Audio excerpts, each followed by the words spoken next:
Now when I'm on the stairs, I can attack and I stay on the stairs, and I can move up and down, and we can jump off and we can attack again. Perfect. I'm Xanderwood. I make indie games and tutorials on game development. I also play your indie games every week on my channel. Make sure you subscribe and click that bell icon so you never miss a video. Hey guys, welcome back to another episode of the remake of the Castlevania game tutorial series. My sincere apologies that it's been so long. I've been super busy with a couple of game jams, my own game jam, and workload has been through the roof. But we're back and we're ready to continue. So thank you for your patience as ever. Let's have a look and see where we're at. In the last episode, we got the HUD elements in. Let's just have a quick play, because in this episode, there is a bug that we are going to fix with regards to the stairs. So we can walk, we can jump attack, we can destroy the candles. We've got that particle effect in there. We can duck. We can't duck and attack, which is something we will add in. Not in this episode, probably the next one. The biggest issue is when we're on the stairs, if we attack, we get this glitch and nothing happens, and then I freeze if I fall through until I push the attack button again. I can jump on the stairs fine, but it's just attacking literally just puts me back into that state. So if you've noticed that in your own game, don't worry, we are going to address it, and we're going to address it right now. So the first thing we need to do is double click into the player, and I'm going to duplicate this whip attack. I'm going to right click and I'm going to duplicate. I'm going to call this whip 2. And I'm going to go into the stair animation, and I'm going to copy the legs. Go back into whip 2 on frame number 1. I'm going to delete the legs. I'm going to paste them in there, and I'm just going to join this up just so that that is a little bit more seamless with regards to the stair transition, because we're going to be switching from the stair animation to the whip animation. So I want that first frame to be the same rather than the first frame being the same as the walking one. So now we have two animations. So let's go back in and let's go into this attacking group here.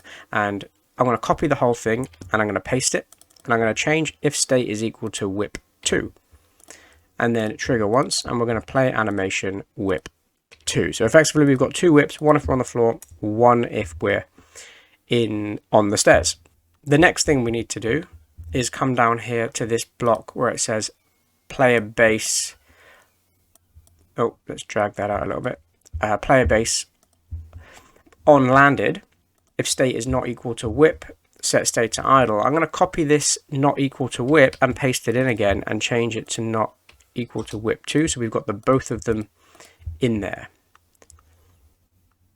And that's going to mean that when we land, if we're playing any whip animation, we're going to go back to idle. Otherwise, if we landed in whip 2, then we're going to stay in whip 2, if that makes sense. Now, we need to go to the player controls group, and when we push W, we're going to need to run now a couple of checks. Instead of just playing the whip animation when we attack, we're going to push W, the up arrow. We're going to run a couple of checks. So I'm going to select it and push B twice and get two blank sub events. In the first one, we're going to go into system and we're going to check to see if the Boolean on stairs is true. I'm going to copy that out by holding Control and dragging down and inverting the second one. So now we're saying when we press the up arrow key, if we're on the stairs, do this. If we're not on the stairs, do this. So this original couple of actions here would be if we're not on the stairs. If I hold down Control, I can drag those up. And now I'm going to change the top one to whip 2. Because if we're on the stairs, we're going to be playing the second whip animation. And we're going to set the attacking Boolean back to true as well. Now, in this on finish whip animation, go to idle. We're going to need to copy this out and paste it back in and change it to whip 2. So effectively doubling up on what we're saying. I guess we could, in order to save lines, we could drag whip 2. Actually, no, we can't. I was going to make that an OR block, but it's not letting me put those two together. So that's fine. We can keep that exactly as it is, and we'll set that attacking back to false, which is absolutely fine. Okay, and the next thing we need to do in order to get this working is where we've got this event that says if state equals stairs, set the animation to stairs. This is the biggest conflict because when we're on the stairs, we want to be able to have the choice to go into different animations. So we're going to need to create a sub event under this. And we're going to need to do a check to see if the player is attacking. So let's double click on the player, and we need to go down to Boolean, and we're going to need to check to see if the player is attacking. Let's create another sub event underneath that one and double click, and we're going to go system and we're going to say trigger once. If we're on the stairs and we are attacking, we're going to need to set the animation. Let's just drag this stairs one down into that for now, and we're going to need to change this to whip 2.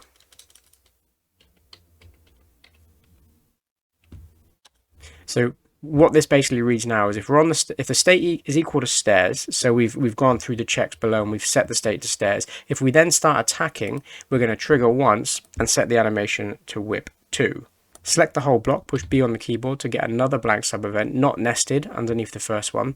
I'm going to select this line here that says player is attacking, hold down Control, drag it down and invert it.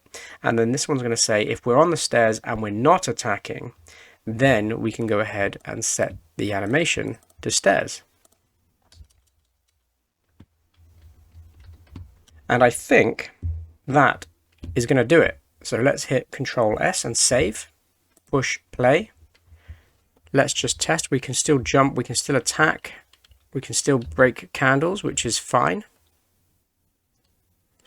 Now when I'm on the stairs, I can attack and I stay on the stairs, and I can move up and down, and we can jump off and we can attack again. Perfect. Everything works as it should. That's that problem solved. I can drop back through and I'm back into my normal attack animations. In the next episode, we're probably going to add in that crouch attack. We might start adding in some enemies. If I notice any more bug fixes in the next between the next episode, I will fix those as well. But for now, I think that's fine. That solves the issue that we're having. Thanks if you've made it this far. If you're enjoying the series so far and you want me to continue making it, then please leave the video a thumbs up. It does help get the video out to more people. The more people that watch, the more tutorial series I will make. And if you haven't already subscribed, please consider becoming a subscriber for more content and more tutorial series just like this one.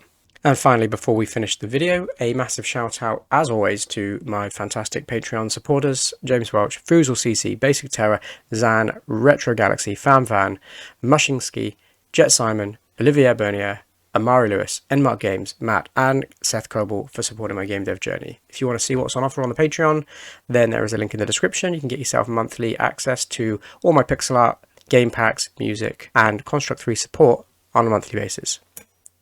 Until the next video, have a great day, have a great week, and I'll see you in the next one.